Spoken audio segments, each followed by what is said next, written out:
There is a village 2 miles east of Jerusalem, close enough that you could walk it before the heat came up.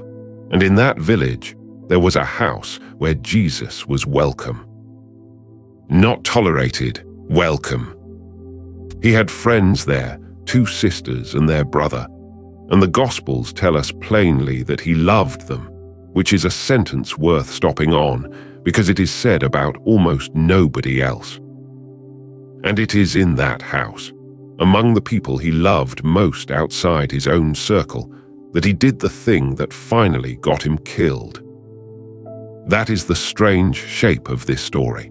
The greatest miracle in the Gospel of John is not the one that saves him. It is the one that condemns him. From the moment Lazarus walks out of that tomb, the machinery starts moving, and it does not stop until there is a cross on a hill outside the city. But before any of that, there is a message, a short one. 2 sisters send word to a man several days' walk away, and what they send is not a request. It is not an instruction. It is 9 words in English, and it does not ask for anything at all. Lord, behold, he whom thou lovest is sick. They do not say come. They do not say heal him. They do not say hurry. They simply state a fact and let it sit, because they believe that stating it is enough, that this man, hearing this, will do what love does. There is a confidence in that message that is almost breathtaking. They are not negotiating, they are informing. And then Jesus does nothing. Not for an hour, not for a morning. The text is very careful here, and it is careful in a way that has troubled readers for 2,000 years. When he had heard, therefore, that he was sick, he abode 2 days still in the same place where he was. Read that again, because the grammar is doing something deliberate. Not although he heard, not but he stayed. When he had heard, therefore he stayed. The delay is not in spite of the news. The delay is because of it. That is the first hard thing in this chapter, and there is no getting around it. The sisters send for him. He hears. He waits. And by the time he begins the journey, the man they sent about is already dead. We should be honest about what that means, because the sisters certainly were. Both of them, separately, will say the same sentence to his face when he finally arrives. Lord, if thou hadst been here, my brother had not died. Martha says it, Mary says it. They have clearly been saying it to each other for 4 days in a house full of mourners, turning it over, and it is not a theological reflection. It is a wound with a name on it. Where were you? And Jesus does not deny the charge. He never says they are wrong about the facts. He does not say the sickness was too far gone, or that he was delayed on the road, or that there was nothing to be done. He accepts the premise entirely. If he had been there, Lazarus would not have died. Both sisters are correct. So the question the chapter forces is not whether he could have prevented it. The question is why he chose not to. He gives an answer, though it is not the kind of answer that comforts. This sickness is not unto death, but for the glory of God, that the Son of God might be glorified thereby. And later, more bluntly, to the disciples, I am glad for your sakes that I was not there, to the intent ye may believe. I am glad I was not there. That is a very difficult sentence to hold. He is glad, not resigned, not sorry it worked out that way. Glad. Because something was going to happen in that village that could not have happened if he had come when he was called, and he judged that thing to be worth 4 days of a family's grief. Whatever else you make of this chapter, do not soften that. The text does not soften it. There is a small exchange before they set out that is easy to read past, and it is one of the most human moments in the gospel. Jesus says to the disciples, "Our friend Lazarus sleepeth, but I go that I may awake him out of sleep." And they answer with obvious relief, "Lord, if he sleep, he shall do well." You can hear what they are doing. They do not want to go to Judea. They have just been arguing that Judea will kill him. And here is a sentence that lets them off. If the man is only sleeping, then the trip is unnecessary. The danger is unnecessary, and everyone can stay where they are. They seize on it. Sleep is good. Sleep means recovery. Let him rest. John, writing it down decades later, cannot resist stepping in to explain. Howbeit Jesus spake of his death, but they thought that he had spoken of taking of rest in sleep. And then Jesus, who has been speaking in the gentler register, drops it entirely. Then said Jesus unto them plainly, Lazarus is dead. Plainly, the word is there in the text because the contrast matters. He tried the soft version and it was misheard, perhaps deliberately misheard, so he says the hard thing without decoration. Lazarus is dead. There is no reading of that which permits them to stay home. It is worth noticing what he does not do. He does not rebuke them for the misunderstanding. He does not point out that they were reaching for an excuse. He simply removes the excuse and keeps walking. And there is something in that word, sleepeth, that the disciples missed and the early church did not. It becomes, very quickly, the ordinary Christian way of speaking about the dead. Paul uses it constantly. Those who sleep in Jesus, fallen asleep, we shall not all sleep. The word was not a euphemism for them, and it was not softening. It was a claim. It said, this condition is temporary, and there is someone who wakes people from it. The disciples heard sleep and thought recovery. Jesus meant sleep and thought resurrection. They were both talking about a state that ends. They simply disagreed enormously about who could end it. And then he says the sentence that shows he has understood the whole shape of what is about to happen, days before it happens. And I am glad for your sakes that I was not there, to the intent ye may believe. Glad for their sakes. He is telling them in advance that the 4 days are not an accident of the road and not a failure of timing. They are the point. Something is going to be shown at that tomb that could not have been shown at a sickbed, and the disciples are the ones it is being shown to. They still do not understand. They are not going to understand for some time. But he has told them plainly, twice now, and later, when they are trying to make sense of an empty tomb belonging to someone else, they will have this to remember. Now, the disciples are not thinking about any of this. They are thinking about geography. Because Bethany is 2 miles from Jerusalem, and Jerusalem, the last time they were there, had picked up stones.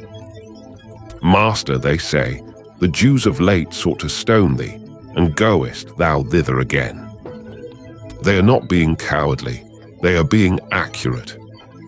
The previous chapters have made it very clear that the city is no longer safe for him, that the authorities have moved from argument to intent, and that walking back toward Jerusalem is walking toward the thing that will kill him.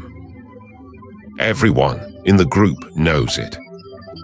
And then Thomas says something that has been unfairly forgotten, because Thomas has been reduced to one word, doubting, by centuries of shorthand. What he actually says here, when the others are hesitating, is this: let us also go, that we may die with him.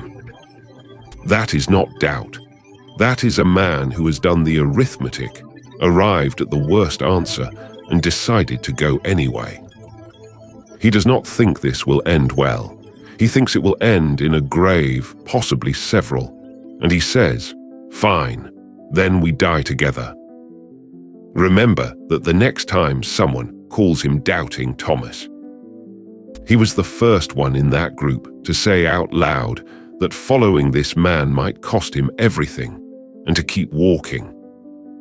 So they go, and when they arrive, the situation is worse than a death. It is a death with an audience. Lazarus has been in the tomb 4 days. Bethany is close enough to the city that mourners have come out from Jerusalem in numbers. The text says many of the Jews came to Martha and Mary to comfort them. This is a public grief in a crowded house, watched by people who know exactly who Jesus is and exactly what the council in Jerusalem thinks of him. And the 4 days matter more than a modern reader might guess. There was a belief current at the time that the soul lingered near the body for 3 days, hoping to return, and departed on the 4th when decay set in. Whether or not the sisters held that belief, the number is doing work in the narrative. 4 days is past the last hope. 4 days is not a coma or a mistake or a swoon. 4 days is a body that has begun to change. The story is being placed, deliberately, on the far side of every possible explanation. Martha hears he is coming and goes out to meet him on the road. Mary stays in the house. That division tells you something about both of them, and Luke has already told us the same thing in a different scene. Martha busy, Martha moving, Martha the one who acts, Mary still, Mary at his feet. So Martha reaches him first and says her sentence, "Lord, if thou hadst been here, my brother had not died." But she does not stop there. She adds something stranger. "But I know that even now, whatsoever thou wilt ask of God, God will give it thee." Even now, 4 days in. She does not know what she is asking for. She cannot. Nobody has ever asked for this. But she has not closed the door. She is standing in a road outside a tomb saying, "It is too late, and also I have not stopped believing it might not be." Jesus says, "Thy brother shall rise again." And Martha, who has been to funerals, who knows the standard words of comfort, gives the standard answer. "I know that he shall rise again in the resurrection at the last day." She is being polite. She is receiving a condolence. Yes, of course, at the end of all things, we will all be raised. Thank you. And he interrupts that with the sentence, the whole chapter is built around. "I am the resurrection and the life. Not I will bring about the resurrection, not I know when it will happen. I am it." He takes a doctrine, a future event, safely distant, on a day nobody living will see, and pulls it into the road where they are standing and attaches it to himself. "He that believeth in me, though he were dead, yet shall he live. And whosoever liveth and believeth in me shall never die. Believest thou this?"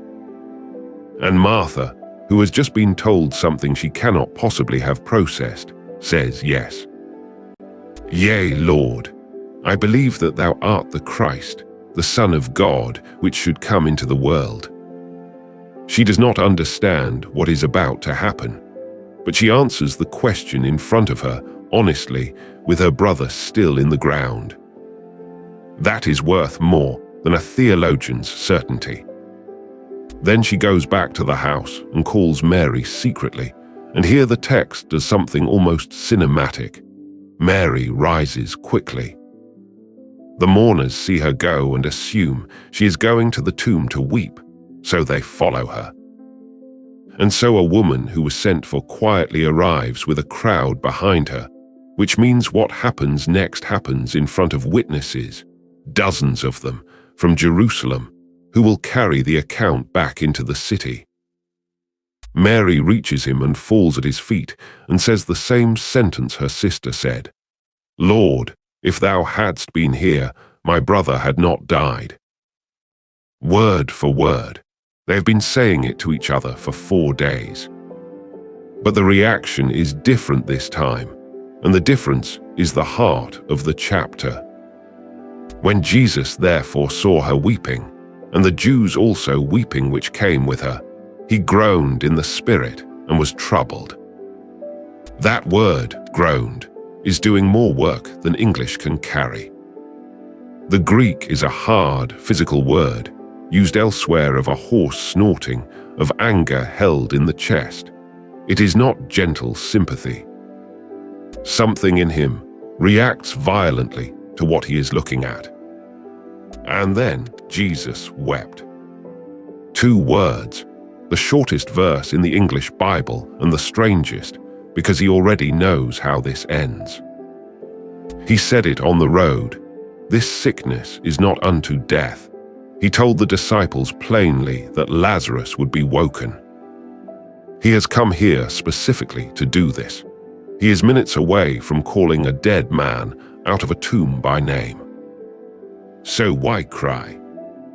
That question has produced a lot of bad answers. He was weeping for their unbelief, some say, but the text does not say that, and it sits badly next to a man who has just been told by both sisters that they still trust him. He was weeping for the world in general, say others, which is true enough to be useless. The simplest reading is the hardest one. He is standing in front of people he loves, in real pain, and their pain is not made unreal by the fact that it is about to end. Knowing the outcome does not cancel the grief. He is not weeping because the situation is hopeless. He is weeping because it is grievous, and those are different things, and we confuse them constantly. There is something else in that groan, too. He is looking at death, at what it does to a family, at a tomb with a stone across it, at sisters who have been crying for 4 days, and the reaction is not calm. It is closer to fury. Whatever else this scene is, it is not a man at peace with mortality. He is angry at it. And the crowd notices the tears. Behold how he loved him, some say, which is generous. But others say something sharper. Could not this man, which opened the eyes of the blind, have caused that even this man should not have died? They are asking Martha's question and Mary's question in public with an edge on it. If you can do what you say you can do, where were you? That accusation has followed him from the road to the tomb, said 3 times by 3 different voices, and he has still not answered it. He is about to. He comes to the tomb. It is a cave with a stone laid against it, and he says 4 words that change the tone of everything.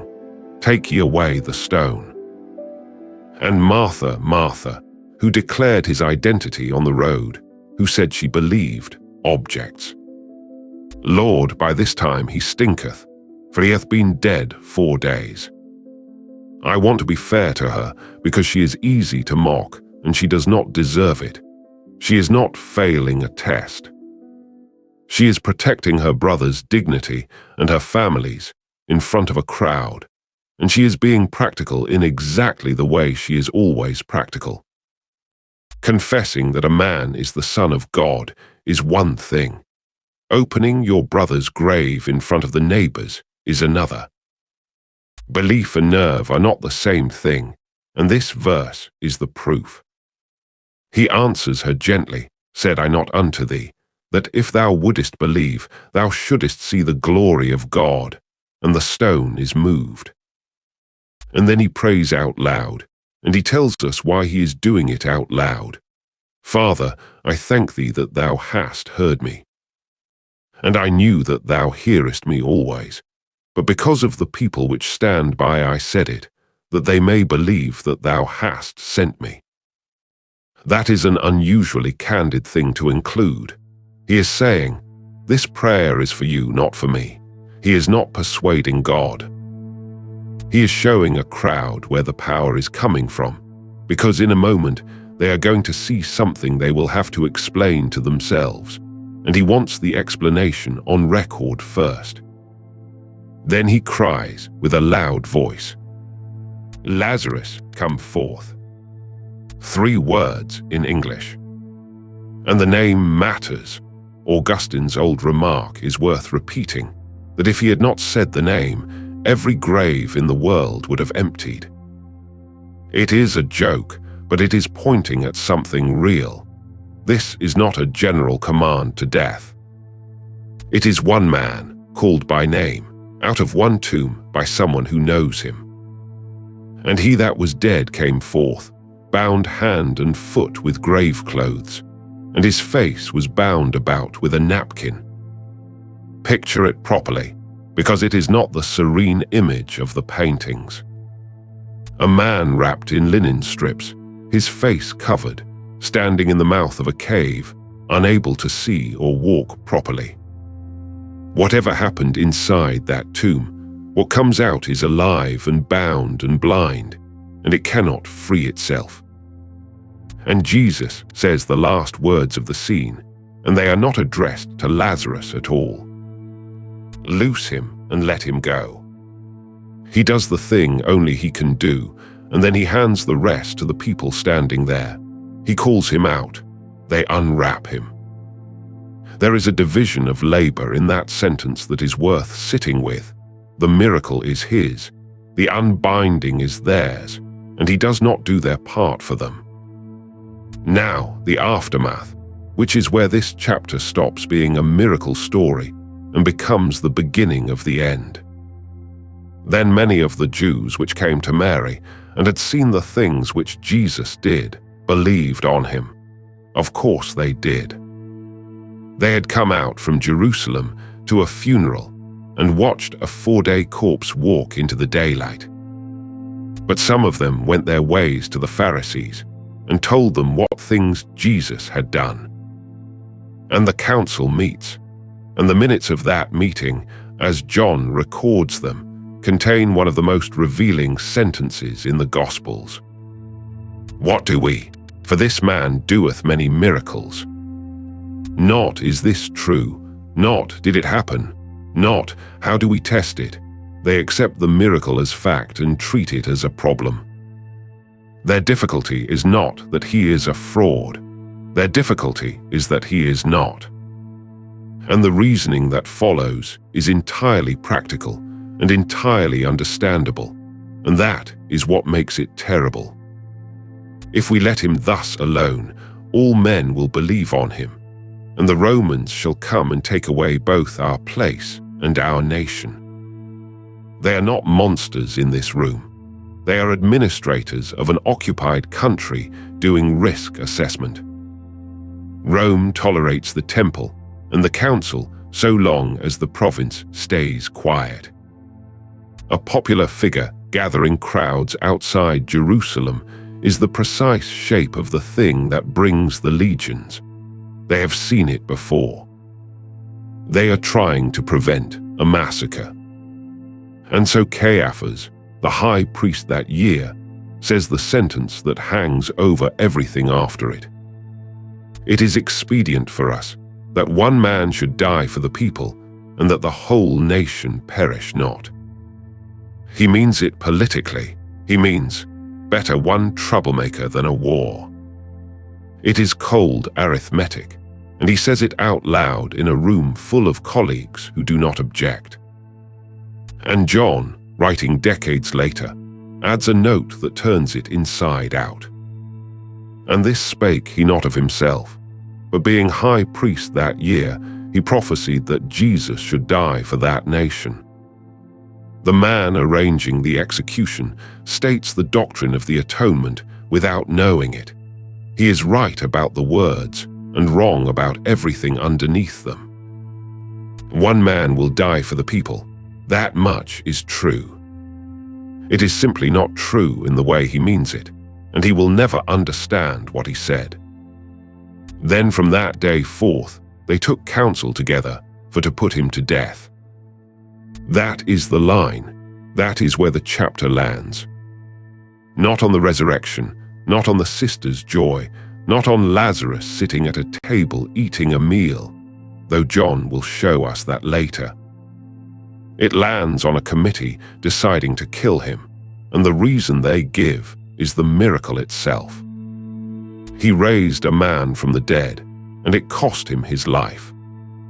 There is one more person in this story who never speaks, and it is worth stopping on him before we go any further, because the gospel is oddly silent about the one man everything happened to. Lazarus says nothing, not a word, not in the tomb, not coming out of it, not afterwards. He is the subject of the greatest sign in the book, and he is given no line at all. Every other person in the chapter speaks: Martha at length, Mary once, Thomas, the disciples, the crowd, the council, Caiaphas. The man who was dead is silent from beginning to end. And people have always wanted to fill that silence. There are whole traditions built on it, later stories about what he saw, what he remembered, whether he ever smiled again. All of them are inventions. John gives us nothing, and I think the nothing is deliberate. If Lazarus had described what he saw, this chapter would be about the afterlife. Because he does not, it stays about Jesus. The next chapter does show him once more, and the detail is quietly devastating. There is a supper at Bethany, and Lazarus is sitting at the table, eating with the people who buried him. That is all. No lecture, no testimony, no crowds gathered to interview him. A man having dinner with his sisters. And then this: the chief priests consulted that they might put Lazarus also to death, because that by reason of him many of the Jews went away and believed on Jesus. They planned to kill him again. Think about what that means as a piece of reasoning. Here is a man who is walking evidence, and their response is not to examine the evidence, but to remove it. He had become inconvenient simply by being alive, and the solution proposed was to undo the miracle by force. It tells you that the council's problem was never really doubt. You do not silence a witness whose testimony you believe to be false. You silence one you believe. Now there is a question people ask about this chapter that deserves a straight answer rather than a pious deflection, and it is this: why him? Why Lazarus, and not the thousands of others who died that year in Judea? Why this family in this village on this particular week? Widows buried sons before and after. Nobody called them out of their tombs. The honest answer is that the gospel does not tell us, and any answer we supply is our own. What it does tell us is what the sign was for, that they may believe that thou hast sent me. This was not a reward for the sisters' faith, and it was not a general policy about death being reversed on request. It was a demonstration, done once, in a place where it would be seen and reported. That is uncomfortable, because it means Lazarus was chosen for something rather than saved from something. He got his life back as a byproduct of an argument being made in public. And yet, read the chapter again, nobody in it treats him as a prop. Jesus weeps at his grave. The sisters are met on the road and answered by name. The love is not diminished by the fact that the moment also carried a larger weight. Both things are true at once, and we are usually too impatient to hold both. There is also something worth noticing about how the miracle is done, because it is almost aggressively unimpressive as a piece of theater. He does not touch the body. He does not enter the tomb. There is no gesture, no object, no ritual, no material of any kind. He tells other people to move the stone. He speaks a name, and he tells other people to do the unwrapping. Compare that to the healings elsewhere: clay and spittle for the blind man, a hand on the leper, the hem of a garment. Here, at the largest moment, there is less than anywhere else. Just a voice and a name, and the thing is done. And then the grave clothes, which are the detail that most repays attention. He came forth bound hand and foot. Whatever the mechanics of that were, how a man wrapped in linen strips crosses the floor of a cave, John does not explain, and the strangeness is left standing. But the theological point of it is unmissable when you set it beside what happens later. When they come to the tomb on the Sunday morning, the linen is lying there, folded, empty. Lazarus came out wearing his grave. Jesus left his behind. One man was given his life back and would need those cloths again. The other walked out of them permanently. John knows exactly what he is doing by putting those two tombs 8 chapters apart, and he is trusting the reader to notice without being told. Which brings us back to the delay and to the 4 days, and to a sentence that reads very differently at the end of this chapter than it did at the beginning. I am glad for your sakes that I was not there. He waited. And because he waited, a man was dead long enough that nobody could explain it away, and a crowd from Jerusalem was present to see it, and the news traveled straight back into the city, and the council met, and the decision was made.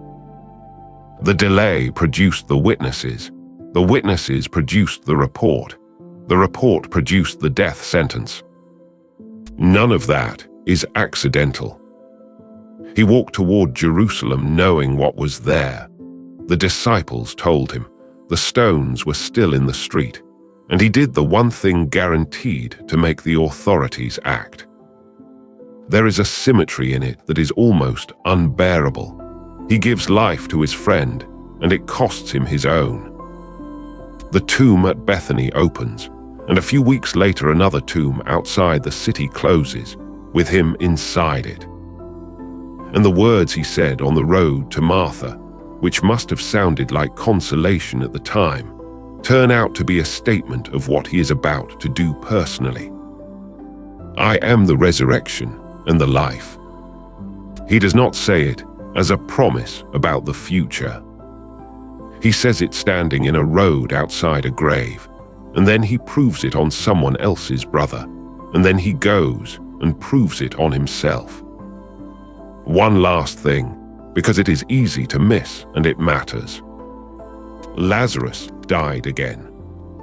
Whatever years he had after that day, they ended. This was not immortality, it was a reprieve. There is a grave somewhere with his name on it for the second time, and no gospel records it, and nobody wept over it in Scripture. Which means the miracle at Bethany was never really about Lazarus. It was a demonstration, a thing done once, in public, in front of witnesses, so that when the same claim was made a few weeks later about a different tomb, there would be people alive who had already seen it work. He raised one man to show what he meant. Then he did the thing he was showing. And the sisters who sent that message, who wrote 9 words and waited 4 days and buried their brother and said, "Where were you to his face?" were, in the end, given an answer. Not the answer they asked for, not on the schedule they wanted, but an answer that outlasted their grief and their brother's second grave, and every reasonable expectation they had when they sent for him. He was not late. He was doing something larger than the thing they asked for, and it looked exactly like absence while it was happening. That is the hardest comfort in Scripture, and it is still the comfort.